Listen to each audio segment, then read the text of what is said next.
देखिए, पंजाब का तो जब से आम आदमी पार्टी इधर आई है 2022 से पंजाब की लगातार हर एक पक्ष में हालात बुरे से बदतर हो ही जा रहे हैं। कानून व्यवस्था नाम की कोई चीज़ ही नहीं है। गैंगस्टर राज कर रहे हैं, गली गली में शरेआम नशा बिक रहा है। हर वर्ग धरने पे बैठा है, चाहे किसान हो, चाहे मुलाजिम हो, चाहे गरीब हो, चाहे सफाई कर्मचारी हो, चाहे नरेगा हो, डॉक्टर हो, टीचर हो, हर वर्ग सरकार के खिलाफ धरने में बैठा हुआ है। लेकिन मुख्यमंत्री को अपनी शराब की बोतल से समा नहीं है। वो अपने सुबह शराब पी के, उसको बिल्कुल परवाह नहीं है। 5 लाख करोड़ का कर्जा इस आम आदमी पार्टी ने पंजाब में ले लिया, लेकिन एक विकास का काम जो कहते थे 16 मेडिकल कॉलेज बनाएंगे, एक नींव पत्थर के अलावा अब तो नींव पत्थर भी लोगों ने उखाड़ के फेंक दिया है, क्योंकि 4 महीने रह गए हैं। ना 16 मेडिकल कॉलेज मिले हैं, ना कोई नई सड़क, ना कोई अस्पताल। शिक्षा की क्रांति तो ऐसी हुई है कि पेपर लीक के ऊपर पेपर लीक। यहाँ आके जंतर मंतर में बोलते हैं कि पेपर लीक पंजाब में होता, हम उखाड़ के फेंक देते।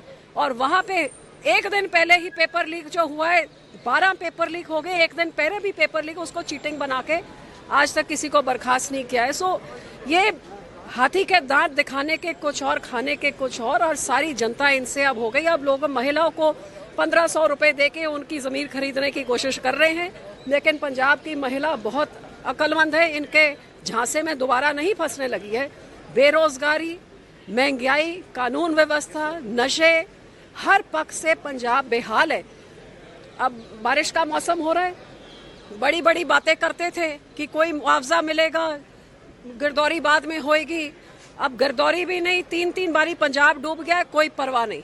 अब फिर बारिश आई है, बंद को मजबूत करा, कोई परवाह। जितने सेंट्रल ग्रांट आते हैं, जितना कर्जा ले लेके सब उड़ाई जा रहे हैं इश्तेहार। अब तक अदालत ने भी बोला कि आपको 14,000 करोड़ आपको मुलाजिमों का डीए आप 15 दिन के अंदर दें और सब फजूल खर्ची, अपने इश्तेहारबाजी सब बंद करें।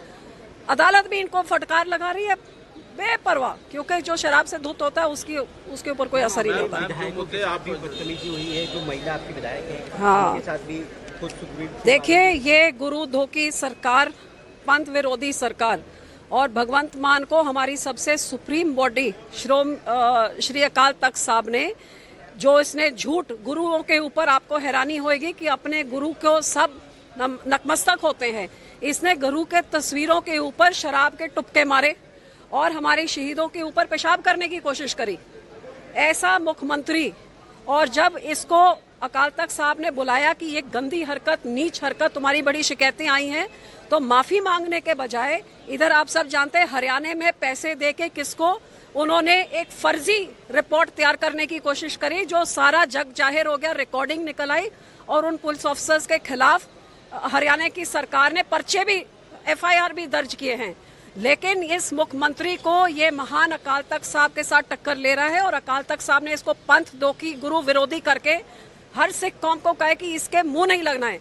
तो हमारी विधायक ने जब अंदर जाके हाउस में बोला कि जब अकाल तख्त साहब का ये हुक्म है तो आप अकाल तख्त साहब का हुक्म क्यों नहीं मान रहे हैं, तो मेरे हैरानी है कि स्पीकर साहब जो खुद अमृतधारी हैं, और इनके पार्टी में इतने अमृतधारी लोग बैठे हुए हैं, वो अकाल तख्त साहब को नीचे दिखा रहे हैं। और एक महिला उठ के जब उनकी जमीर जगा रही है, माई भागों की तरह उनकी जमीर जगाने की कोशिश करी, तो उसको बुरा भला गालियां निकाल के, और एक तरफ तो मामा धिया का सत्कार, मामा और बहनों का ये कह रहे हैं हम सत्कार करते हैं, उनको 1500 रुपए दे रहे हैं, और अपनी ही विधायक को विधानसभा के अंदर बुद्धि शब्दावली करके इनकी पूरी पार्टी जैसे व्यवहार कर रही है। तो मैं इसका सख्त शब्दों में निंदा करती हूँ, और इससे और ज्यादा निंदा ये करती कि पूरी आम आदमी पार्टी स्पीकर समेत मिसलीड कर रहे हैं कि संगत अकाल तख्त से, गुरु से ऊपर होती है। संगत वो होती है जो गुरु का नाम जपती है। इनकी तरह से झूठ बोलने वाली को संगत नहीं कहा जाता। मैम, जो मुद्दे आप उठा रही हैं, ये मुद्दे तो यहाँ पर हाउस में भी उठने चाहिए थे, लेकिन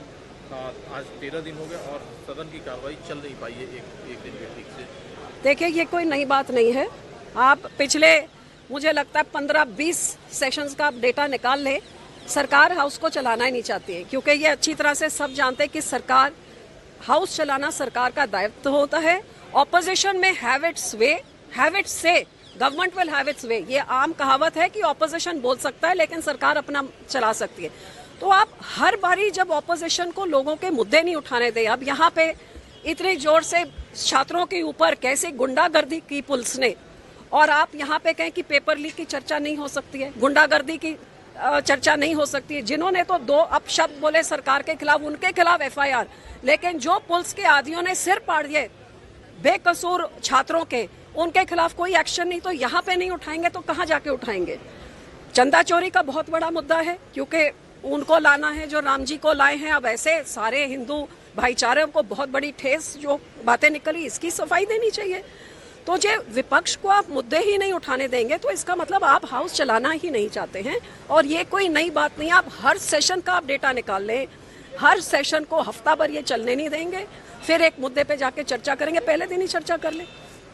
आज भी इनको मुद्दा उठाने दे तो चर्चा हाउस बड़ा बहुत बढ़िया चल जाएगा, लेकिन दिन में आप बिल पास करी जाए, FCRA बिल इतना खतरनाक बिल लेके आ रहे हैं, और जो ऐसे दिन में पास करेंगे तो ये देश की डेमोक्रेसी के लिए कोई अच्छे संकेत बिल्कुल नहीं है। मैं सत्ता पक्ष से और विपक्ष से दोनों से अपील करती हूँ कि कोई मिडिल रास्ता निकालिए, और सरकार से अपील करती हूँ कि जो स्टूडेंट्स के ऊपर जो तशद्दुद हुई, बहुत गंभीर मुद्दा है, उसके जवाबदेही होनी चाहिए।